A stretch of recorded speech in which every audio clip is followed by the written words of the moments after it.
Hola, ¿qué tal? Bienvenidos a Club de Prensa. Soy María Luisa Rosell, hoy por Juan Carlos Iragorri, que se encuentra fuera de la ciudad de Washington. Y a nombre de él le doy la bienvenida a los invitados al programa del día de hoy. En primer lugar, al analista costarricense del Instituto Cato, Juan Carlos Hidalgo, bienvenido. Buenos días. A Beatriz Pascual, de la agencia EFE, bienvenida también. Muchas gracias. Y a Pablo Pardo, del diario de España, El Mundo, bienvenido también. Muchas gracias. Bueno, vamos a comenzar hablando de los últimos twitters que ha mandado el presidente Trump en relación al anuncio que hace para hacer un ataque sobre Siria y le hace una advertencia a Rusia. El presidente, usando su cuenta de Twitter, le dice a Rusia, prepárate porque lo que vendrán serán misiles bonitos, nuevos e inteligentes. De esta manera el presidente le anuncia a Siria que vendrá una ofensiva y le hace esta advertencia a Rusia. Lo insólito, Juan Carlos, de la advertencia no es que la haga por su cuenta de Twitter, porque ya estamos acostumbrados a eso.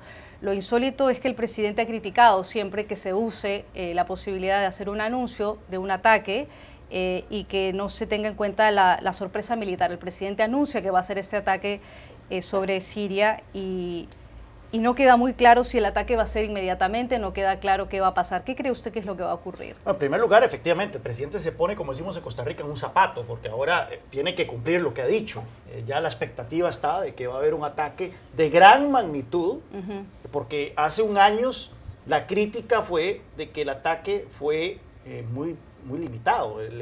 La respuesta que dio la administración Trump al uso de armas químicas en Siria en abril del año pasado se limitó a unos Tomahawk en una base aérea que el mismo gobernador de esa parte de Siria salió a decir a los pocos días de que ya los daños que habían hecho ese ataque habían sido reparados.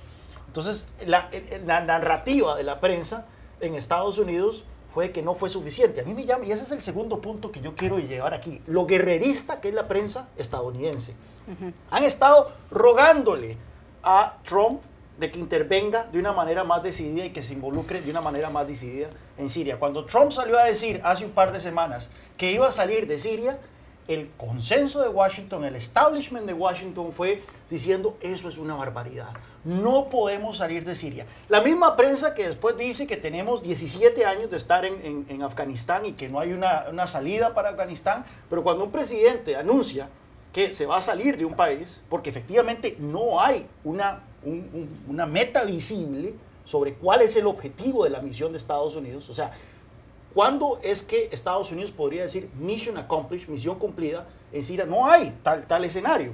Entonces, cuando un presidente dice, mira, no hay un escenario de mission accomplished, de misión, vamos a salirnos, la prensa en Estados Unidos lo califica irresponsable, la prensa de Estados Unidos dice que le está entregando la región a Siria, a Irán, a Rusia y demás.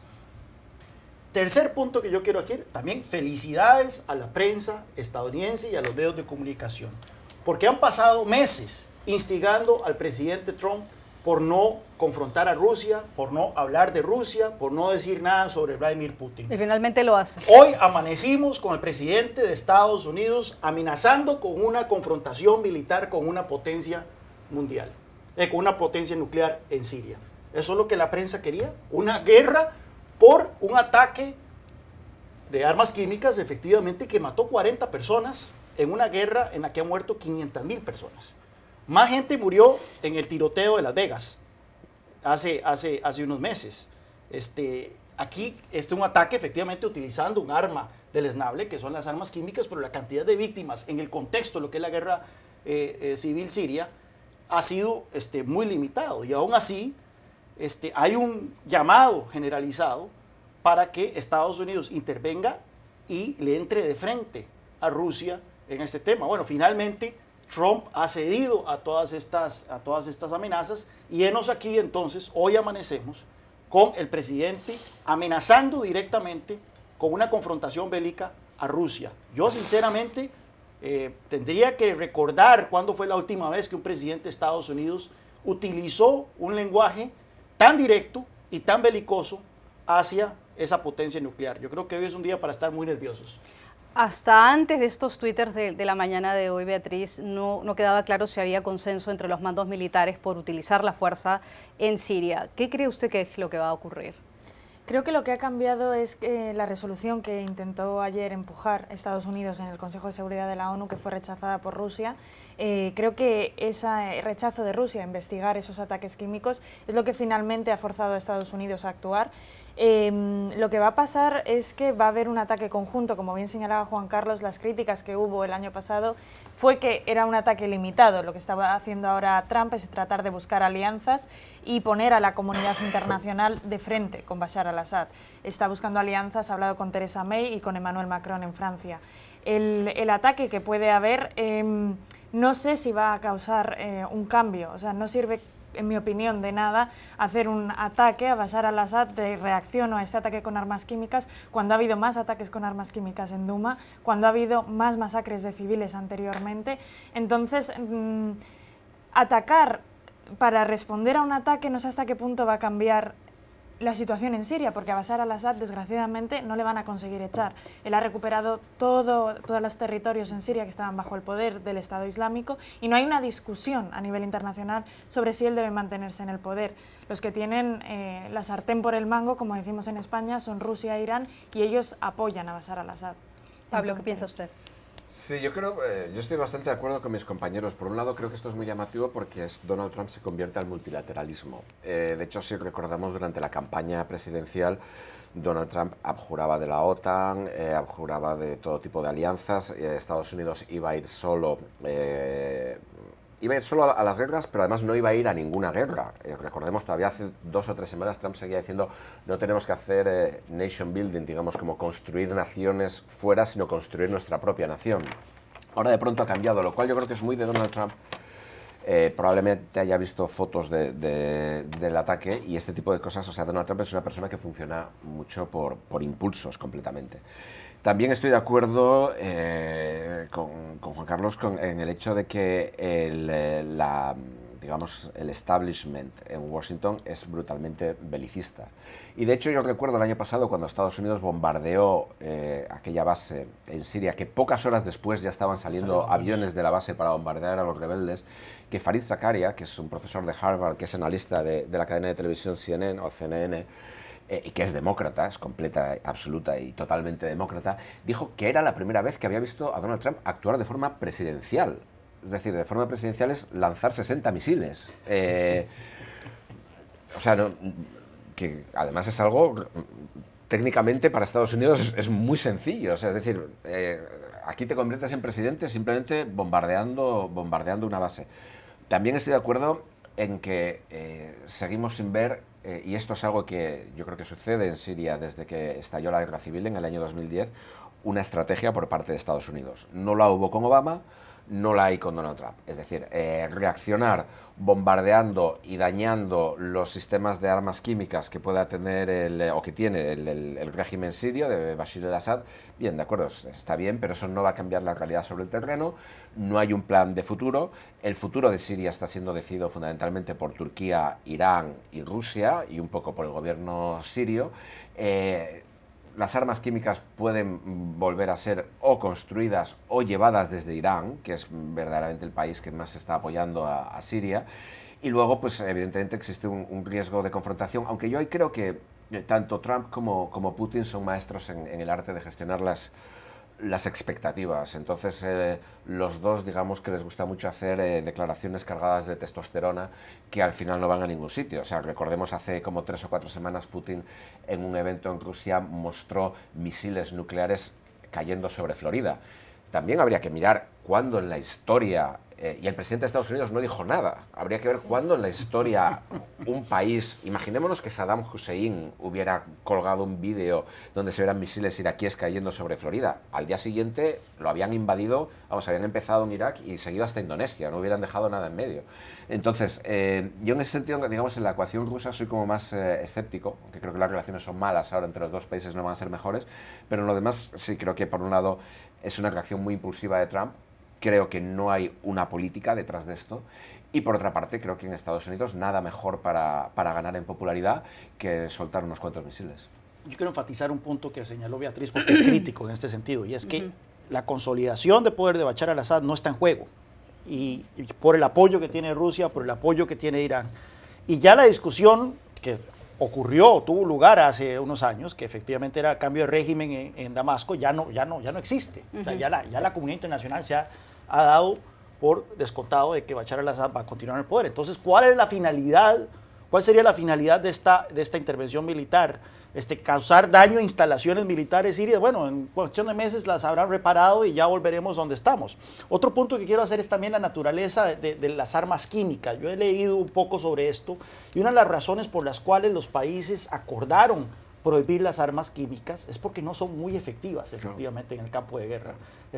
Yo incluso fui a Ypres para la Navidad del 2014, fui a celebrar la tregua de la Navidad de la Primera Guerra Mundial, y Ypres fue escenario de varias batallas en donde se utilizó armas químicas. Fue un desastre. Los alemanes ponían las armas químicas y cuando el viento soplaba de vuelta, les caía a ellos. Entonces, la razón por la cual los países acordaron de una manera tan sencilla prohibirlas es porque no son muy efectivas. Entonces, que se utilice armas químicas, que es una manera de matar bastante deleznable, pero al final de cuentas todas las formas de matar son deleznables. Entonces, que se utilicen las armas químicas como racionamiento para un bombardeo, para ir a una guerra ilegal, no olvidemos eso. El Congreso de Estados Unidos, hasta donde yo tengo entendido, no ha aprobado ninguna autorización de uso de fuerza para ir a atacar a Siria, y eso está en la Constitución.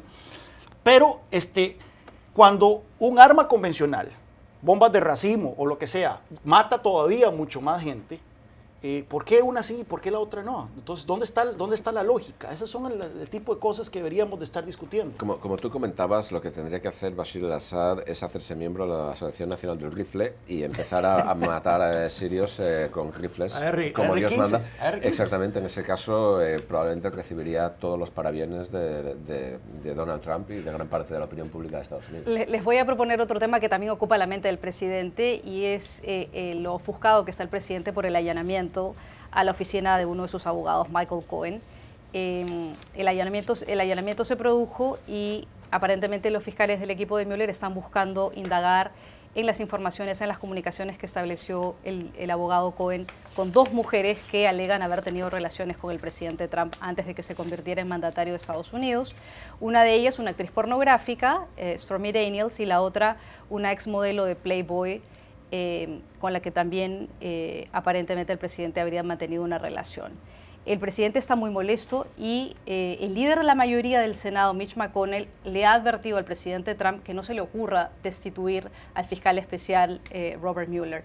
En declaraciones que recoge el diario The Guardian, dice el líder de la mayoría republicana, Mitch McConnell, todavía es mi opinión que se le debe permitir a Mueller terminar su trabajo. Creo que esa es la opinión de la mayoría de la gente en el Congreso y sigue siendo mi opinión. No creo que vaya a ser removido. Él no debería ser removido, debería permitirse que termine su trabajo. ¿Hay razones suficientes, Juan Carlos, para que la gente, el Congreso, los republicanos, los demócratas estén preocupados ante una posibilidad de que Mueller sea destituido intempestivamente?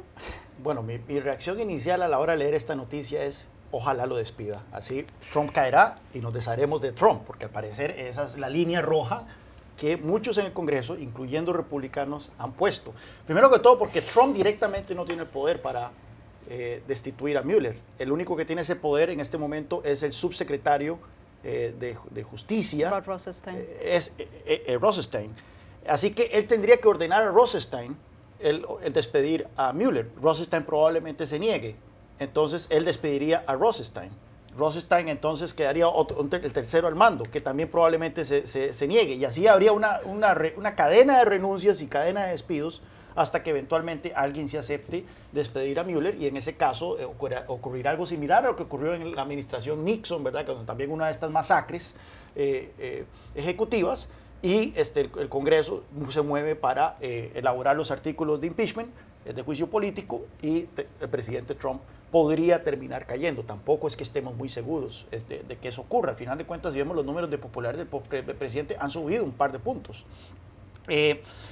Pero hay otra cosa que me está inquietando un poco esto. Bueno, está el tema de la relación de confidencialidad que debe haber entre abogado y clientes. Se supone que para haber hecho este allanamiento, no se supone, se sabe que Mueller tuvo que haber pasado por un juez y que se tuvieron que haber cumplido ciertas reglas y protocolos que protegen esa relación entre Abogado abogado y y cliente. Pero hay un tema que no me deja incomodar, y es la manera en que esta investigación, que nació para ver la posible colusión de la campaña de Donald Trump con Rusia, con el gobierno de Rusia, ahora se está expandiendo a otros ámbitos que no eran originalmente la razón de ser de la investigación. Ya estamos viendo de si el abogado privado de Trump le pagó a una actriz porno para que no saliera en media campaña a decir su historia, etcétera, etcétera. Vemos que, ¿cuántos son los acusados que van? Ya vamos por 19 acusados. 19 acusados. Ninguno tiene absolutamente nada que ver con el tema de la colusión de Rusia con la campaña de Trump. Se les ha agarrado por un montón de infracciones y supuestas infracciones, supuestos delitos que tienen que ver con sus vidas y con la manera en que mintieron mientras se les investigaba. Así que me inquieta un poco esto. Esto no para nada quiere decir que está justificado que el presidente quiera destituir a Mueller. Como digo, ojalá lo hiciera más bien para que eso sirva de base para una posible destitución de Trump.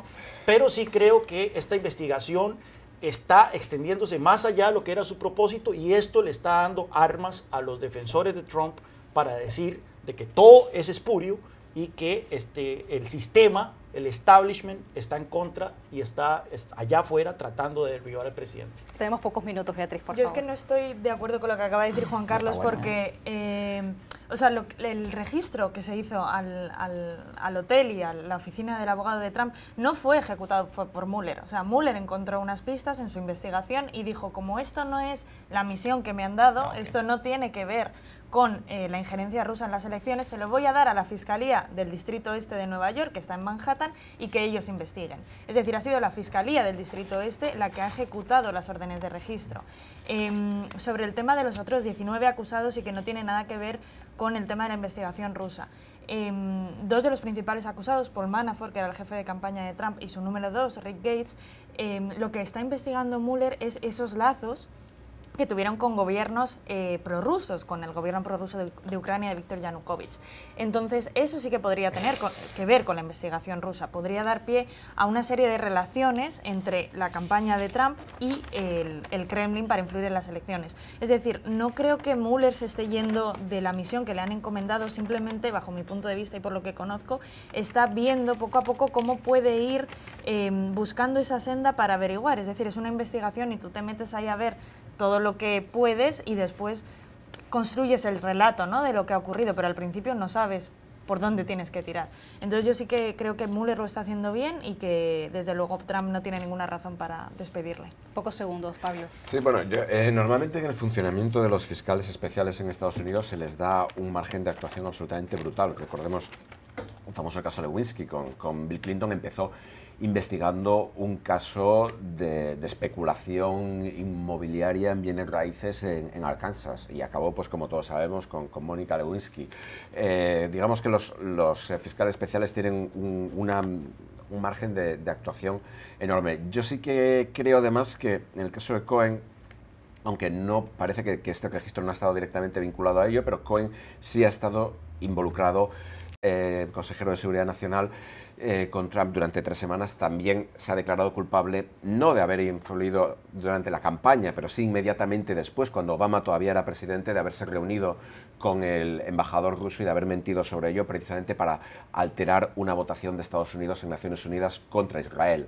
Entonces, digamos, yo sí que estoy de acuerdo en que la investigación es infinitamente vasta, pero este es el problema precisamente de este tipo de fiscales, que tienen el problema o la característica, digamos, que tienen un margen de actuación absolutamente gigantesco. Vamos a hacer una pausa y ya regresamos a Club de Prensa. ¿Qué tal? Volvemos a Club de Prensa para hablar ahora de Mark Zuckerberg, el fundador y el presidente de Facebook, que vuelve al Congreso otra vez para una segunda audiencia, esta vez ante la Cámara de Representantes, ante el Comité de Comercio y Energía de la Cámara.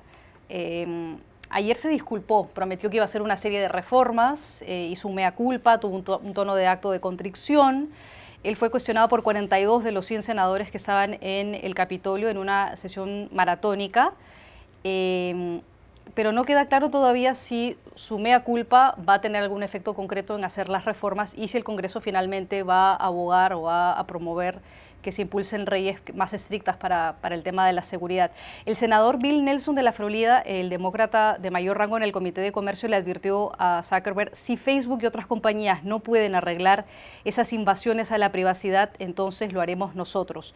Zuckerberg reconoció las fallas de Facebook, dijo que estaba claro que no habían hecho lo suficiente para evitar que esas herramientas se usen también para causar daño. En esa audiencia también quedó claro la incapacidad que tiene Facebook para identificar los esfuerzos para combatir, por ejemplo, temas de desinformación que provienen de Rusia, y también cuál había sido el rol de Facebook en todo el tema de Cambridge Analytica, que es esta empresa que logró recopilar toda la información de los usuarios de Facebook y la pasó a la campaña de Donald Trump.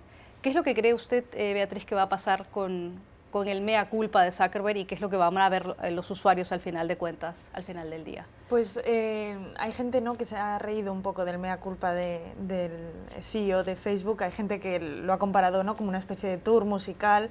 Vengo aquí, te cuento mis disculpas, digo que lo siento y a ver si así pues no me regulan. Me pareció muy importante que ayer dijera que sí que estaba abierto a esas regulaciones. Los senadores se mostraron a favor de imponerlas, pero también me llamó muchísimo la atención la forma en la que algunos senadores desconocían el funcionamiento de Facebook.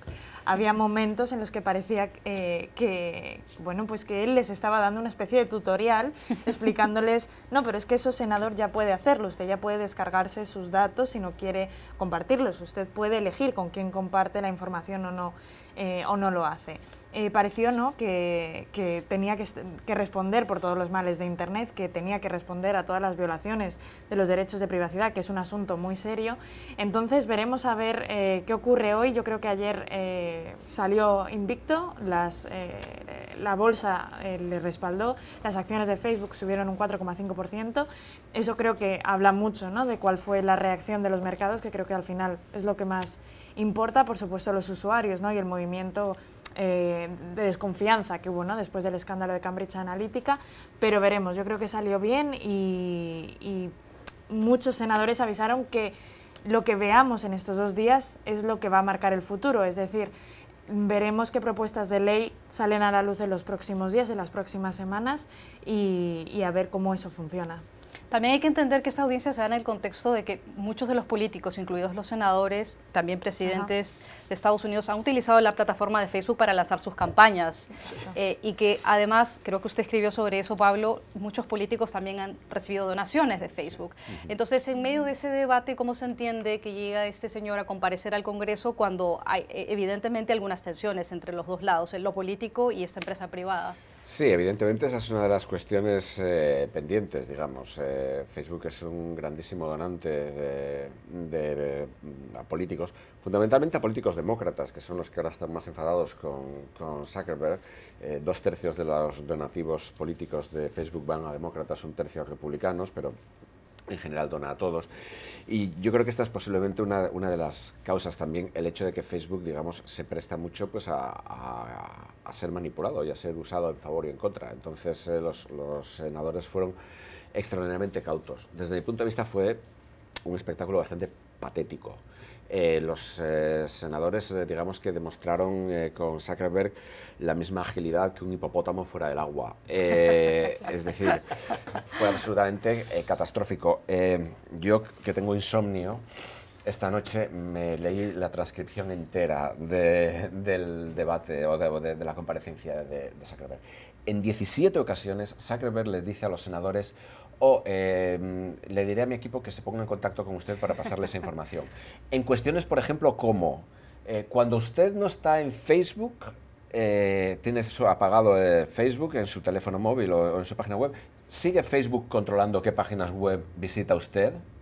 Y Mark Zuckerberg dice: no lo sé, pero le voy a encargar a mi equipo que lo descubra. Oiga, ¿cuántas cuentas han eliminado porque eran falsas?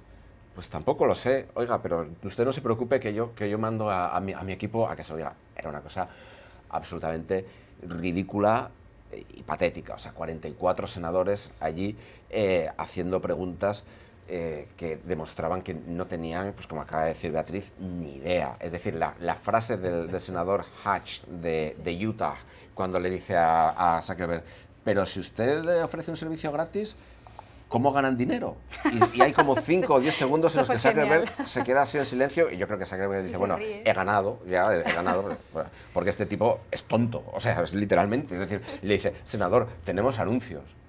Ah, tienen anuncios, o sea, es decir, por favor, que al menos tenga, cada senador debe tener como 40 o 50 personas en su equipo, staffers, que alguien le explique lo que es Facebook.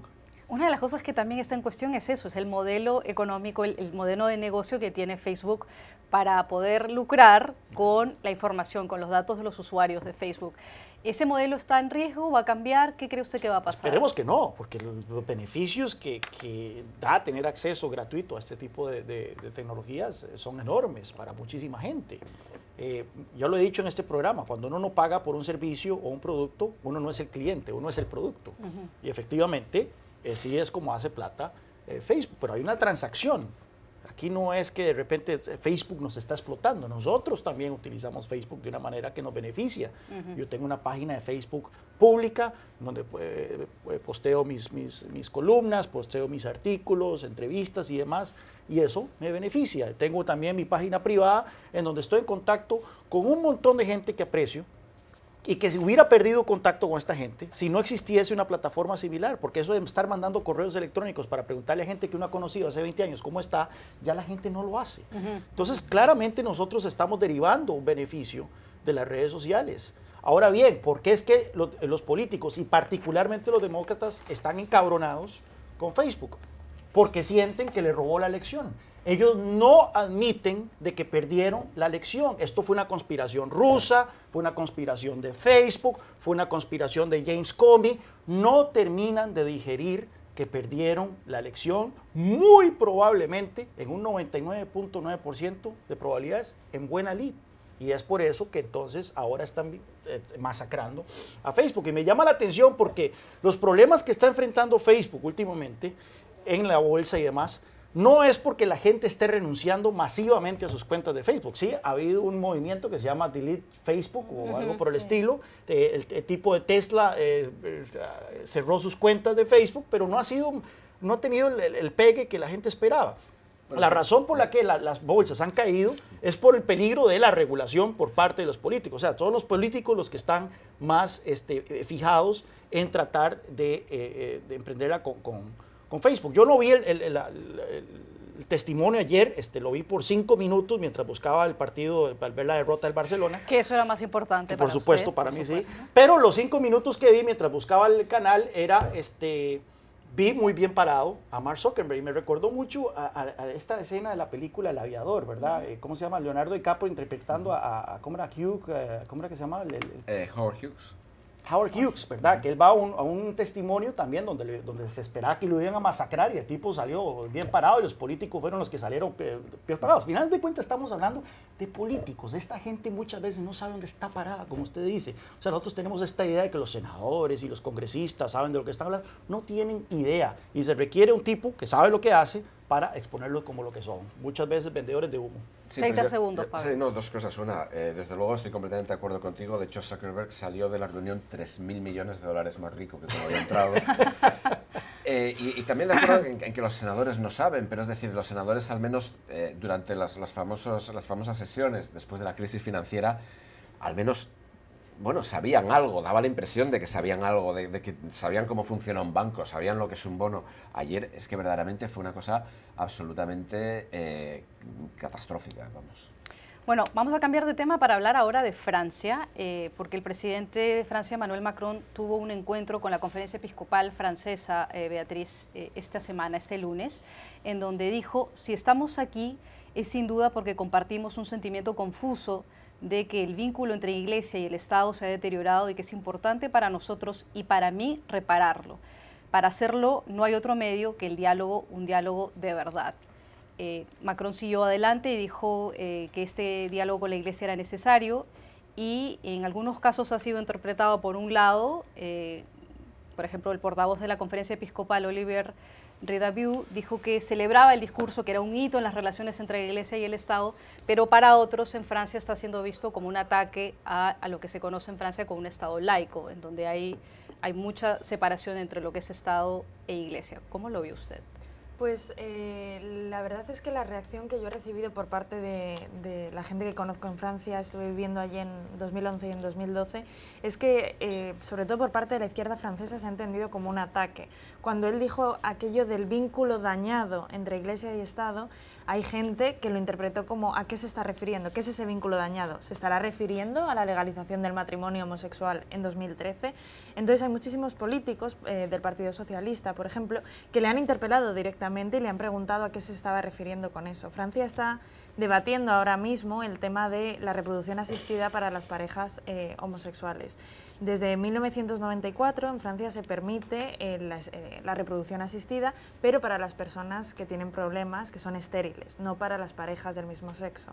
Entonces, cuando François Hollande puso esta ley, ¿no?, del mariage pour tous, del matrimonio para todos, lo puso en la Asamblea, incluía esta reproducción asistida, pero lo tuvo que quitar porque la comunidad política en Francia, incluso miembros de su propio partido, no se lo dejaban sacar adelante. Ahora hay mucha gente dentro de Francia que está luchando para que esto se apruebe, para permitir la inseminación artificial, sobre todo para las mujeres que están juntas y que quieren tener hijos, y también el tema de la subrogación para las parejas de hombres.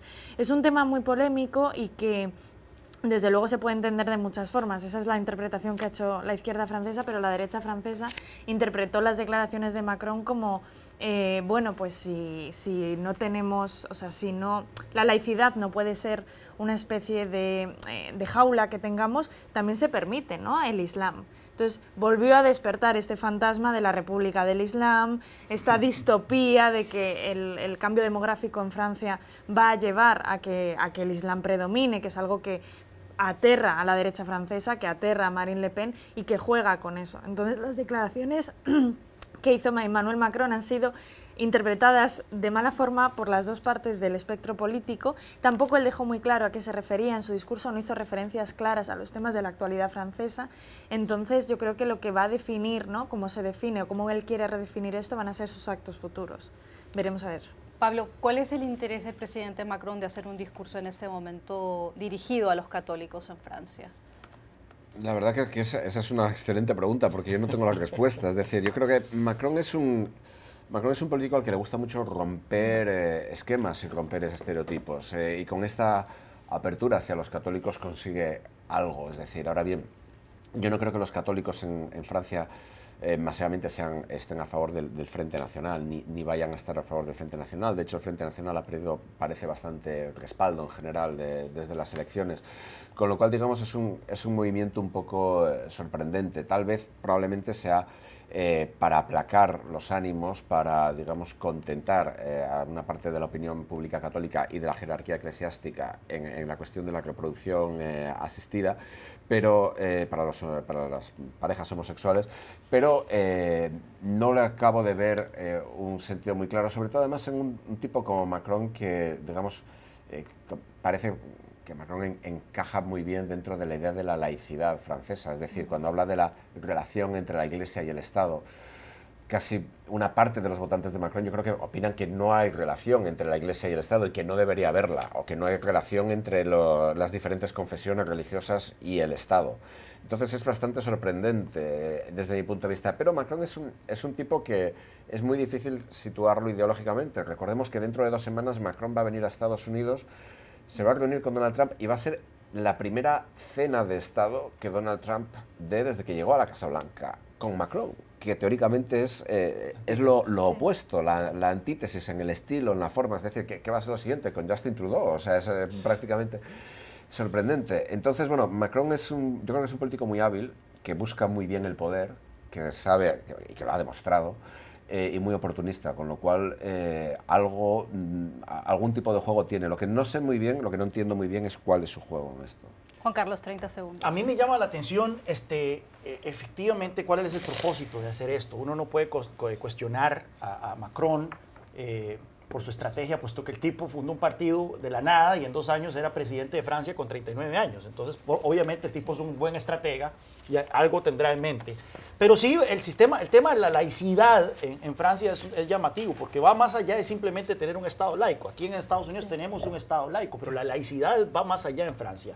No se puede usar símbolos religiosos, por ejemplo, si una profesora en una escuela no puede usar un crucifijo, o también la prohibición del uso del velo, o el burkini, todo bajo el marco de la laicidad. Entonces, no sé si es que Macron estará cuestionando eso, permitir un poco más de espacio religioso en la vida pública, pero lo cierto es que la laicidad, por lo menos lo que yo interpreto, está en el ADN del francés. Yo no sé qué tanto habrá, tal vez una masa de votantes religiosos que se sentirían alegre de cuestionar esta laicidad, pero cada vez que yo interactúo con franceses y hablo sobre la política y demás, parece que lo de la laicidad es algo de que ellos se sienten muy orgullosos. Y la pregunta es, ¿por qué Macron, teniendo los sindicatos en este momento tirados en las calles contra sus reformas laborales, que están en huelga, la mayor huelga que ha enfrentado en su presidencia, por qué se empieza entonces a despertar este tema de la laicidad y a meterse en otros asuntos cuando podría estarse concentrando en lo más importante, que es reformar la economía francesa? Tiempo para hacer una pausa, ya volvemos al Club de Prensa. ¿Qué tal? Volvemos a Club de Prensa para hablar ahora de uno de los temas favoritos Claro, de nuestro analista político Juan Carlos Hidalgo, y es la boda del príncipe Harry y la actriz Meghan Markle, que es una actriz estadounidense. La boda va a ser el 19 de mayo, hay una serie de invitados, pero también hay una serie de personas que no han sido invitadas, entre ellos el presidente Obama y el presidente Trump no están invitados lamentablemente a la boda. Y se va a permitir el ingreso de por lo menos 1.200 personas que, aunque no van a ser invitadas formalmente, van a poder entrar a los jardines del castillo de Windsor. ¿Qué le parece a usted esa boda? ¿Le sorprende que Obama no esté invitado, que el presidente Trump no esté invitado? ¿Quiénes deberían estar invitados? ¿Quiénes no deberían estar invitados, Pablo? Bueno, a mí la información de la BBC, yo no sé hasta qué punto es correcta, porque yo no he sido invitado todavía, pero espero recibir la invitación. Y no sé de nadie del Club de Prensa que haya sido invitado, pero bueno, esto supongo que el Palacio de Buckingham lo corregirá en su debido momento. Bueno, no lo sé, la verdad que a mí es que las bodas me aburren mucho, entonces nunca he estado en una boda real y nunca estaré, pero bueno, casi que lo siento por quienes vayan. Y con respecto a la gente invitada, también tiene... Es que todo esto de las bodas reales es como muy de... Dios mío, es como invitamos a gente hasta el 5º grado de separación y luego pues a buenas gentes de la... plebeyos, ¿no? O gentilhombres que no deberían haber sido invitados, pero que vengan aquí porque hacen cosas buenas por el reino y tal y cual. Entonces, no sé, vamos, a mí la verdad que me parece una tradición un poco... digamos, anticuada. Pero con respecto a Obama y a Trump, yo no sé si habéis visto, hay un documental que ha hecho hace poco David Attenborough, que es un documentalista especializado en animales, y ha hecho un documental con la reina de Inglaterra, no como protagonista la reina de Inglaterra, sino la reina de Inglaterra enseñando sus jardines y eso no sé qué. Y en un momento dado pasa un helicóptero por encima y dice la reina algo así: oh, Dios mío, qué pesado los helicópteros. Siempre cuando estás diciendo algo interesante, aparecen. Son como Donald Trump. Y se cae un momento y dice, o el presidente Obama.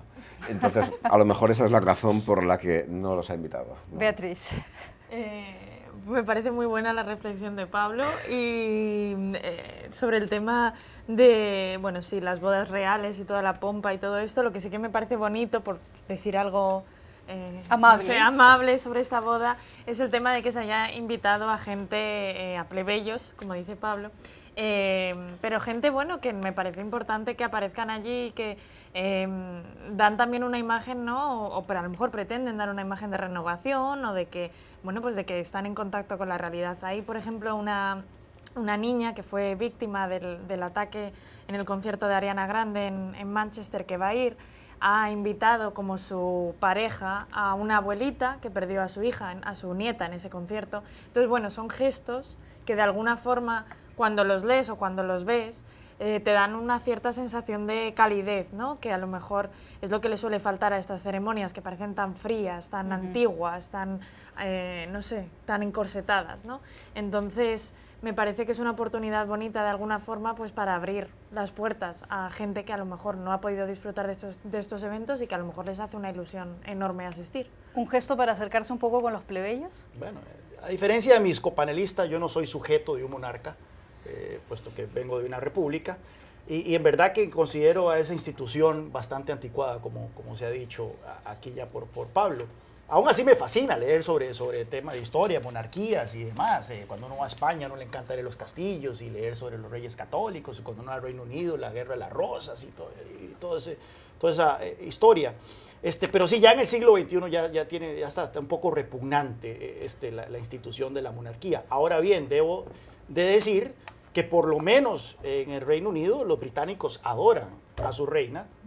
Es más a la reina que a la institución de la monarquía. De hecho, hay una película que acaba de salir, que estoy detrás de esta película, que se llama Carlos III, que es sobre la asunción al poder del príncipe Carlos, como Carlos III, y al parecer Carlos arrojándose poderes constitucionales que desde hace tiempo el monarca claudicó, y entonces crea toda una crisis constitucional. Así que ando detrás de esa película, pero efectivamente los británicos adoran esto. Cada vez que hay una boda real, hacen grandes fiestas en donde cierran las calles de Londres y los vecinos salen con mesas que van a lo largo de las calles y salen a comer afuera y hablar y demás. Así que bueno, ellos quieren el pan y circo que lo reciban. Bueno, hay que recordar que en España, de todas maneras, la monarquía cumplió un papel importante para el regreso a la democracia. Sí. Así que tiene sus cosas buenas y sus cosas malas. Vamos a un corte comercial, ya regresamos al programa. Volvemos al programa y antes de despedir, solo para comentar brevemente una noticia que llega de último minuto, y es que el presidente de la Cámara de Representantes, el republicano de Wisconsin, Paul Ryan, no va a la reelección, lo ha anunciado a través de su cuenta de Twitter, y todavía no queda claro quién lo va a reemplazar, Juan Carlos. No creo que haya muchos novios para ese puesto. Ciertamente es el tercer puesto más importante en la jerarquía política de Estados Unidos. Está el presidente, el vicepresidente y el presidente de la Cámara de Representantes. Es un puesto muy poderoso, pero ha sido un dolor de cabeza para los últimos personas que han ostentado ese cargo. Paul Boehner y ahora Paul Ryan, puesto que dentro del Partido Republicano hay unas divisiones enormes entre el Freedom Caucus, ¿verdad?, que es el ala más derechista, y otros elementos más moderados, que han hecho que la búsqueda de consensos en temas particularmente presupuestarios, en temas de migración y demás, haya sido hasta ahora muy difícil. Yo creo que incluso existía la especulación de que si Paul Ryan hubiese buscado la reelección, él no iba a ser depuesto como el presidente de la Cámara de Representantes por parte de sus colegas, iba a enfrentar algún tipo de rebelión. Así que él ha decidido la salida más graciosa, que es no presentarse a la reelección incluso como congresista. Beatriz. Yo me gusta pensar mal en estos casos y entonces pienso por qué lo ha hecho. O sea, él fue candidato para la vicepresidencia. Es que Paul Ryan se quiere apartar, descansar un poco, ¿no?, de este follón político y a lo mejor luego presentarse y plantarle cara a Trump. No olvidemos que Paul Ryan fue de esas personalidades que durante la campaña presidencial le plantaron un poco de cara a Trump. Entonces me gusta pensar en estos casos y a ver qué pasa. ¿Sorprendido, Pablo? No, yo creo que se veía venir. Yo creo que estoy un poco en desacuerdo con Juan Carlos en el sentido de que yo creo que ser presidente de la Cámara de Representantes es una muy buena posición si no quieres ser presidente. Si quieres ser presidente es absolutamente tóxica, y Paul Ryan quiere ser presidente. Yo no me extrañaría que Paul Ryan estuviera planeando regresar a la política en algún caso. Lo que sí que estoy de acuerdo con Juan Carlos es que dada la división del Partido Republicano, va a ser una guerra brutal encontrar un sucesor para Ryan. Les agradecemos a los tres por su intervención el día de hoy. Nos tenemos que despedir. Pablo Pardo, del diario El Mundo, Beatriz Pascual, de la agencia EFE, y Juan Carlos Hidalgo, del Instituto Cato. Gracias a los tres por acompañarnos el día de hoy. Nos encontramos en otra oportunidad. Que tengan un buen día. Gracias.